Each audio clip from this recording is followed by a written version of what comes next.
Welcome to a Thinking Thursday on the platform it should have been on from the beginning. I am so tired of having to squeeze people's histories and awesome stories into tiny attention spans of other platforms. So now we are free. We can actually talk about people in the way that they deserve with as much context as is reasonable. So, who are we talking about today? Well, today is going to be a part one of a two-part series all about women's football. And we're talking about Nettie Honeyball. And in the next episode, we'll talk about Lily Parr. But Nettie Honeyball, we're not quite sure who exactly she was. We think that she was Jeanette Honeyball or Annie Honeyball or maybe Mary Hudson or Nellie. Not quite sure.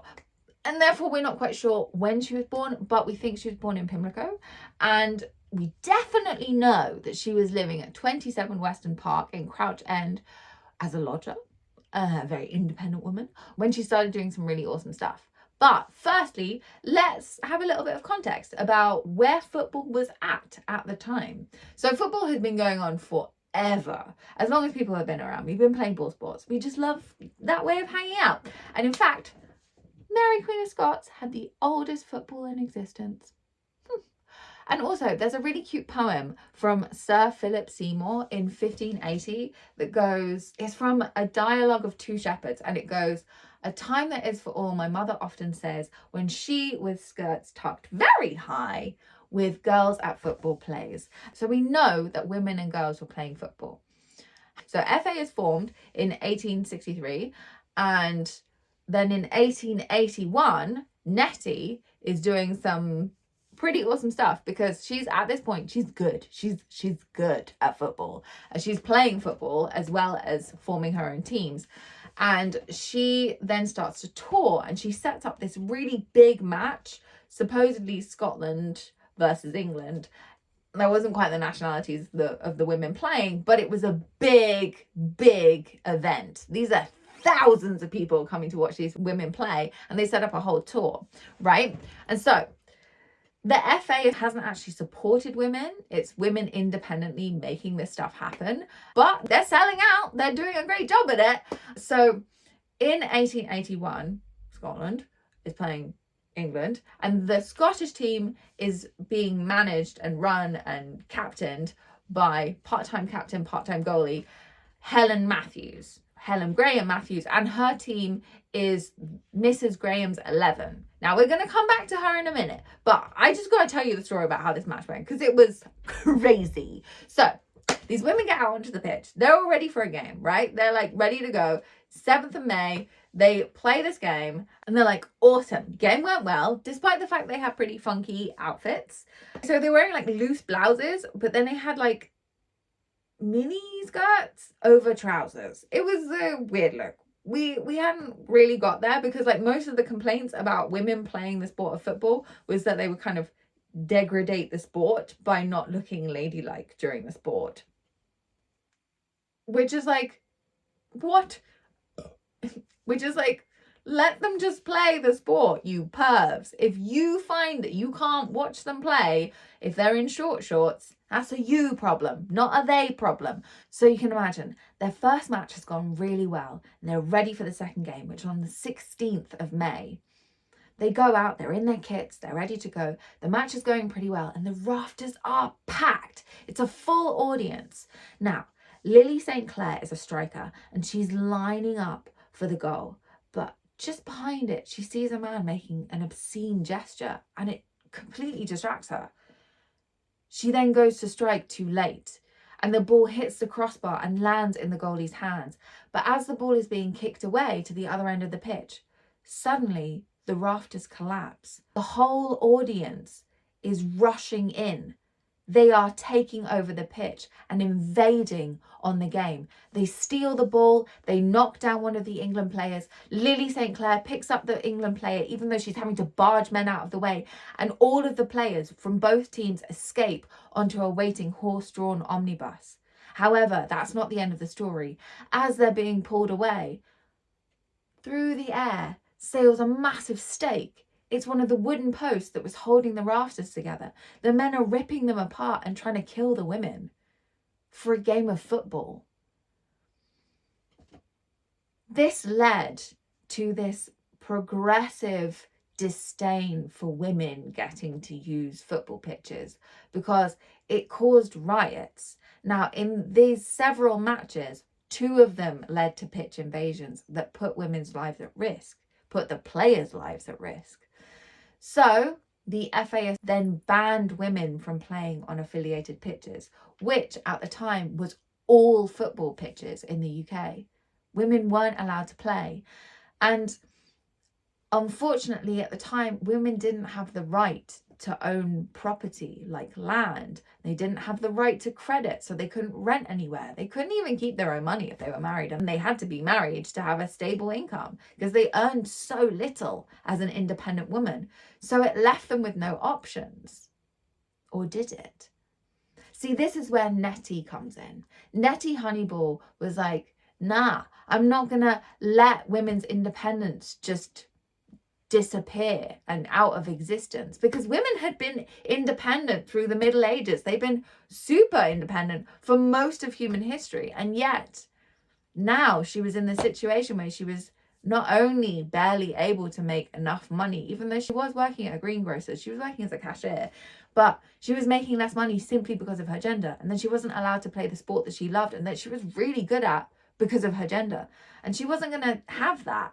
No, she was like, I'm going to do something about that. So she set up the British Ladies Football Club in Crouch End, which was on the grounds that I trained in sport when I was young. And I didn't know that. I only found that out today. And she had Florence Dixie, who was a war correspondent and married to a guy with a lot of money, fund their tours. And touring was really important. So think about it at this time. Women have been banned from basically all pitches in the UK. They have to tour elsewhere to play. They have to go to other countries. And they did actually plan a tour to go to Canada. Nettie's team were making their way over to Canada, banned women from playing on their pitches. So then they had to hop over to America and play there. But soccer in America hadn't really taken off, so the women played men. And they didn't lose. They won 3 times and they drew 3 times out of the 8 matches that they played in America. Women were also winning in places like Germany against men.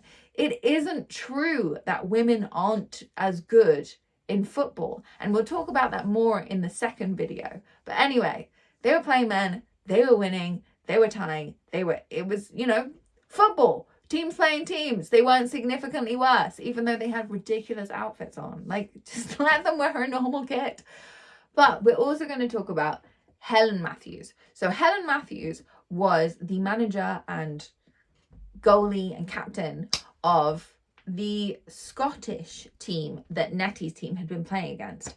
And the 2 ended up collaborating. And so the British Ladies Football Club brought in Helen Matthews. Even though they were supposedly rivals, they ended up working together. And so in 1895, they had like these massive football matches, like 10,000 people showed up to watch their football matches.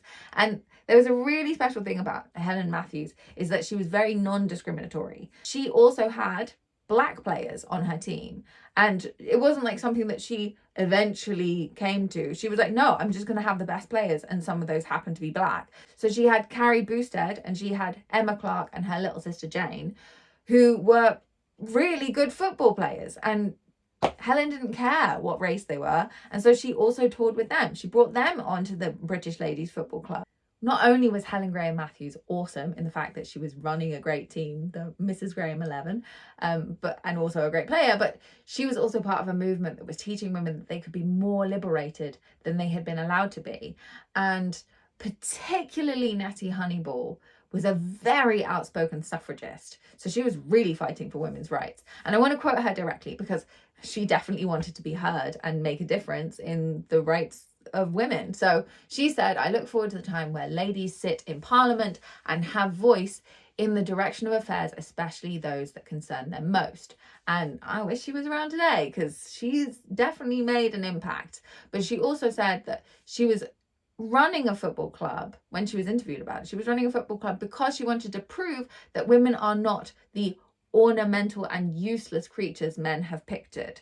So she's really having a political target as well as just playing a great sport and showing that women are equally as good at it. Again, we'll talk about that more in the next episode, but these two women organized a British ladies football club match with an audience of 10,000. And they weren't doing this because they were trying to make money or anything like that. They were giving the money to charity. They couldn't even own the money themselves anyway, which again, we'll talk a bit more about in the next video. But the FA, so the Football Association, in 1902, then banned men from playing with women, which could have been just like, oh, there will not be mixed matches anymore. Why? Don't know, but they could have been like that. But actually, they were so vocal about the fact that they thought that women playing was a degradation on the sport and that it was an unwomanly thing to do. They were very open about this. Have they revoked those statements? Not really. So in 1921, from when they banned women from playing on any affiliated pitches with them, which was all of the pitches in the UK, that didn't get revoked until 1970. And that was just because the FA said, oh, well, you know, this like sexism is like just like not sustainable. It's like outdated. Not like, oh, we're sorry for being sexist assholes. That bigotry is just out of fashion now and we go with the trends.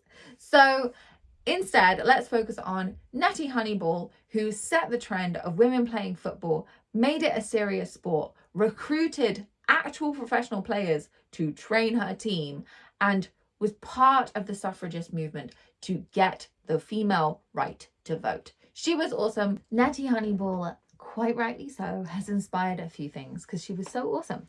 So firstly, Nettie London Perfume is inspired by her. And the Honeyballers documentary from 2015 on BBC Alba, which is like Scottish BBC, is about her.